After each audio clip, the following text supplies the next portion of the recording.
Hey everybody, thanks for joining us. This is the V Squared Creative Podcast. I am excited today to have my guest, Jerome Eberharter.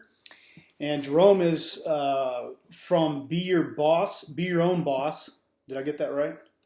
Be your own boss, be the boss. Be the boss. You just told me what it was and I already screwed it up. As long as you have control of your destiny somewhat, that's where we're going. Good deal. So I've known Jerome for a while, and we've been known each other, 3-4 years now. Yeah, I think to Adam.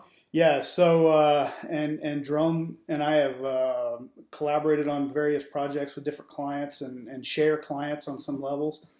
I wanted to bring Jerome on today. He's got a vast storehouse of knowledge in the startup community and the coaching community, the consulting realm of things. I know a lot of our viewers, Jerome, a lot of my clients are consultants.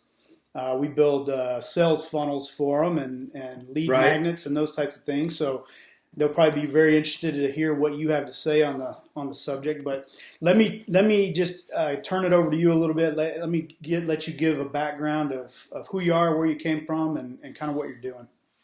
Sure. Well, thanks for that great intro. I've been an entrepreneur most of my life, mostly in the coffee business over the years. Started a little venture with a couple of friends called Moxie Java International a few years ago, and that built up really nicely. We built about 11 stores here in Boise, and then I bought the rights away from my two partners to franchise and license that concept. And so that took us to about 85 stores and sold that in 2003. And along that, concurrently with that business, I also had another business called White Cloud Coffee. And it gave me exposure to the grocery industry, which I highly recommend to most people not go into. It's a beast. It's really a beast to be in, but just because margins are so challenging. But I was with Kroger and Costco and Albertsons and as well as Safeway and lots of other grocery store chains under that brand for a long, long time. In the last few years, we segue much more into the online business. And then my wife and I sold that last summer. And so as you can guess, and Toby, I'm just a huge proponent of helping people, no matter what they love to do, what they want to do, that we help them find a way to build an income, out of that. Because I think it's really hell and it's on earth to go to work in somebody else's cubicle. Even for folks that are employees, I always recommend that companies find ways to utilize all the resources to help people be more productive and not necessarily show up at a cubicle every day. So, and then since I sold my business last fall, I've really been focusing on I'm a huge believer in direct sales and network marketing. I've got a business along those lines as well. And I think that's just a great avenue for people that are looking for a business or an income and don't necessarily want to go down a traditional business path. When I sold Moxie Java, we had 126 employees. And you can imagine what the payroll was that every 2 weeks, and not to mention all the other things that come with that when it comes to taxes and workman's comp and all those kinds of things. So I'm a big believer in that industry. It's 200 billion plus worldwide, and then that's part of my time. And the rest of my time is really focused on my startup coaching, helping people who have an idea, a concept that is in their mind, they want to get it out and get it into reality. So that's kind of a wrap up of where I've been the last few years. Nice little trajectory you've got there going. I want to revisit something you said about the network marketing. I know that, in a lot of circles it kind of gets a bad rap a little bit. Some people see it with a certain type of a stigma, and you said it's for people who don't necessarily want to go down a traditional path. And I would submit, and tell me if you agree with me or not, but I would think that even a person who wants to start their own business, whatever it may be, a restaurant or salon or whatever, a CPA firm, they should probably look seriously at doing some sort of network marketing or direct sales job first, because that is really going to be the skill set that they're going to need for the first 1 to 3 years of their business infancy. Yeah. I think you're right on. For it, whether a networking business or whether they go to work for somebody else and learn a lot on somebody else's dime, I think that is so valuable, because more than learning what you want, I think you often learn what you don't want, and that helps you narrow it down, decide which path to go. But all those skill sets you need from when it comes to sales, when it comes to putting together a sales program, when it comes to approaches, when it comes to having a system that people can easily follow, both in a traditional business and a networking business, I think is so key. It just adds so much more confidence when you enroll somebody in your business and say, okay, our goal on a part-time basis is to get you $3,000 in the next 60, 90 days. Here's how we're going to do that. And if you do these things, you will most likely be successful. And I also think of it as, when it comes to networking, when it comes to licensing, when it comes to affiliate marketing, they're all in this, aren't they all in that same general channel? Well, the bottom line is they all have one thing in common, and that's you have to sell something.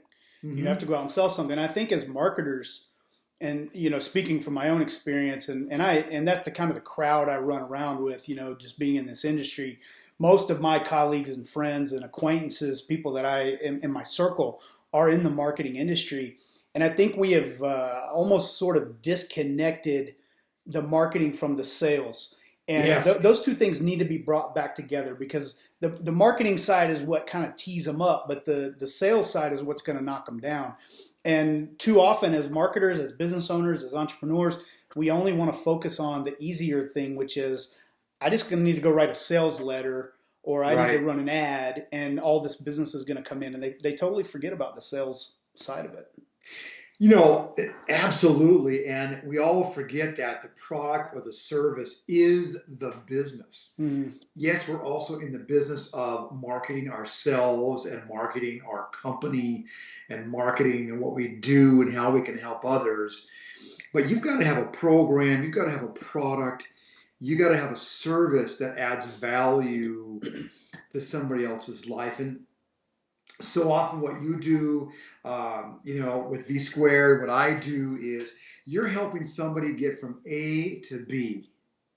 And the value comes in making that a little bit shorter and a little bit easier than maybe you had to go through or I had to go through. Mm-hmm. And that's where the value is. And then when it comes to products, whether they're everyday products that the company that I'm with does, or whether they're specialized products or services, they have to be used and consumed in order to purchase more, right? Think about all the books you've written. I mean, that market, we market on Amazon, we market through your own sites and so on, but only until we get that into somebody's hands. I'm thinking of the book you did on the capital markets and capitalism for kids. Mm-hmm.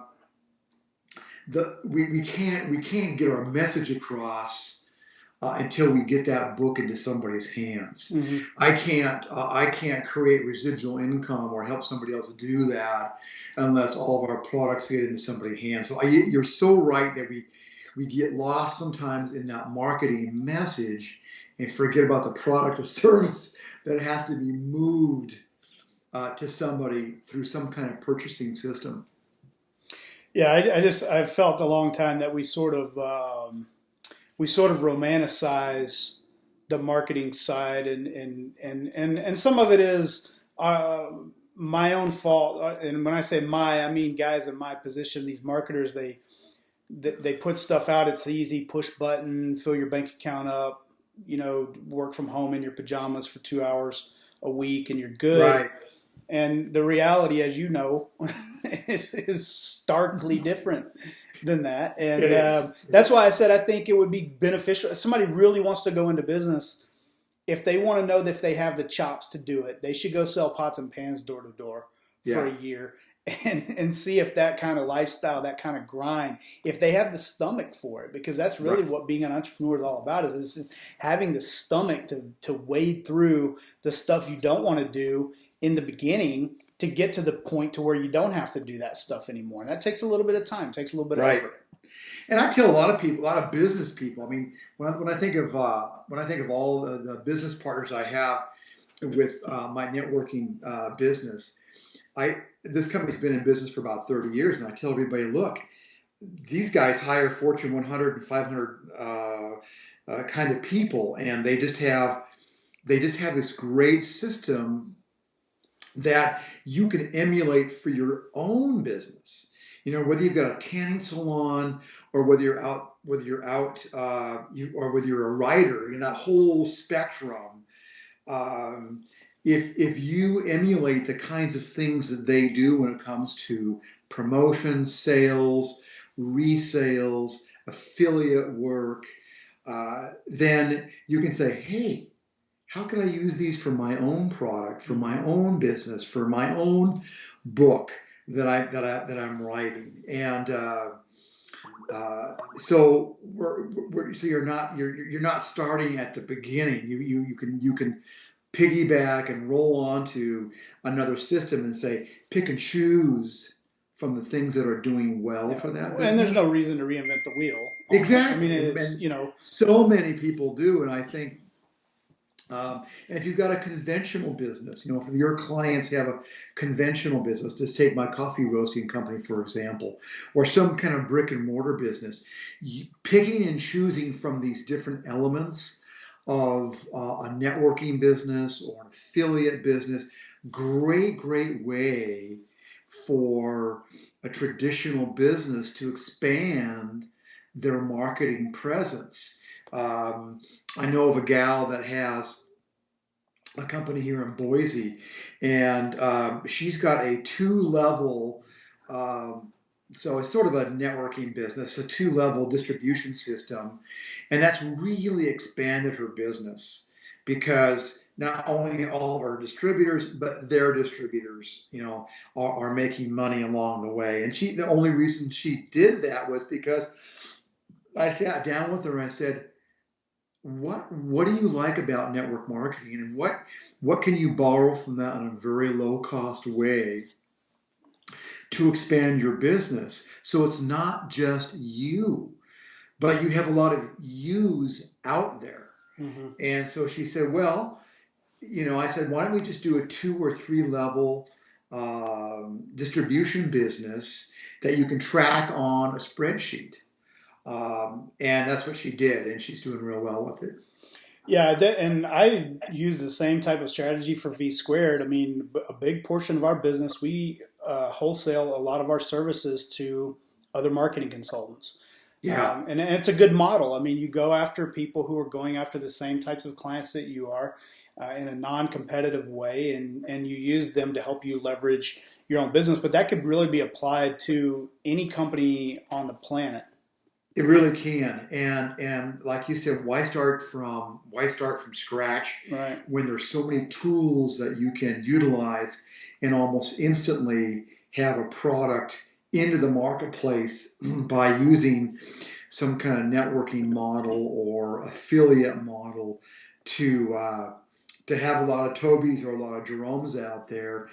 There's just so much you can do, and I think the smartest people, and I keep learning this lesson, the smartest people figure out that old Carnegie thing about having 100 people doing 1% of the business than having one sales guy in your business doing 100% of your sales. Yeah. I think it's all about leverage, don't you think, Toby? It's all about leverage. How do I take those cool things you've done at V Squared and leverage them so they get into more people's hands? Well, it's leverage and it's risk is the way I see it for our business. I would rather have 50 marketing consultants out beating the bushes for new clients than just me or my business development guy going out and getting all the sales. Because if something happens to me or to him, we're out. If 2 or 3 or 4 or 5 of the marketing consultants fall off the wagon, it's not going to cripple my business because I've got that risk kind of spread out among a bunch of different people. Right on. And my wife and I were just funny. We brought that up because my wife and I, Lori and I she's a business person in her own right. She's one of the biggest digital replication companies back in the mid 2000s in Louisiana, Alabama, and the Southeast for a long time. And we were just talking about that this morning, going, what happens if one of us gets hit by a bus? What do we do from a risk standpoint that you were talking about? That was more on the family side, but we all get so myopic about getting our businesses going or things up and running, kind of forget about, how do we handle the risk side? Key man insurance. Boy, I tell you, I bought it over the years. I was just talking to somebody yesterday how many small businesses are underinsured. Yeah, absolutely. Thinking that nothing's ever going to happen. And insurance is pretty damn cheap, actually. When you think about life insurance, key man insurance, it's very inexpensive. And so Lori and I had that on each other. We also had it when I had Moxie Java because I had 2 other partners. Mm-hmm. We had that. So not only to protect the family, but the business, so that the business would have the funds to buy out the other partners. Yeah, absolutely. The family doesn't want to necessarily get involved, and we don't want them involved. And so they want the money. I know we segue to that, but that's a great. It's so important for a small business. You just have to be careful. See, like a lot of my employees kind of got together and approached me and said, "We need key man insurance on you if something happens."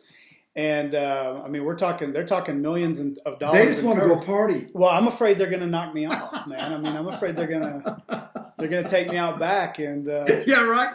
Yeah. Hey, anybody seen Toby the last couple of weeks? Yeah, somebody filed the paperwork because he's gone.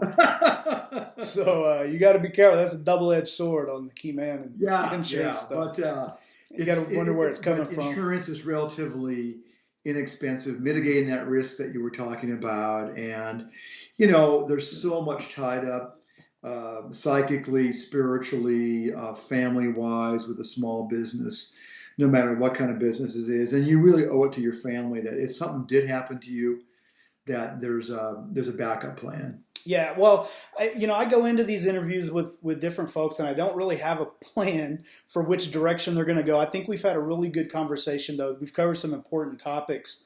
I think all of these things, what I like to try to do is uncover things that may not be as thought of in a typical business sense, and we've covered 2 really great ones. I mean, one of them is how do you leverage your business and your risk? Right. How do you spread that out? Where do you find other people who can bring you business in that you can partner with or collaborate with or cooperate with, and not necessarily have them as an employee or a sales rep or whatever, but you can kind of share those resources. And then the other side of risk is making sure that you have good key man insurance in place, because that is a very, very real threat to our businesses. So I think we've been going for a little bit now, Jerome. I don't want to keep you all day, but I really do appreciate you coming on. And, it's been a pleasure. Thank you for asking me. It goes by a little fast, doesn't it? It really does. It really does. Yeah. So if people want to get hold of me, Toby, they can go to LinkedIn. They can go to Jerome Eberharter on LinkedIn. They can also go to bethebossnow.biz. For more information on my networking business if they want to join me there. And it's been a great treat, and thank you for asking me. Yeah, I appreciate you being here. I'm going to put I'll have all your information in the description of the video below. So if you guys want to find Jerome, reach out to him. There'll be a link there to your website, and they can find you on that note. But thanks again for being here. I really appreciate it. You're sure welcome. Talk to you soon, okay? All righty. And thank you guys for tuning in today on the V Squared Creative Podcast. We'll see you next time.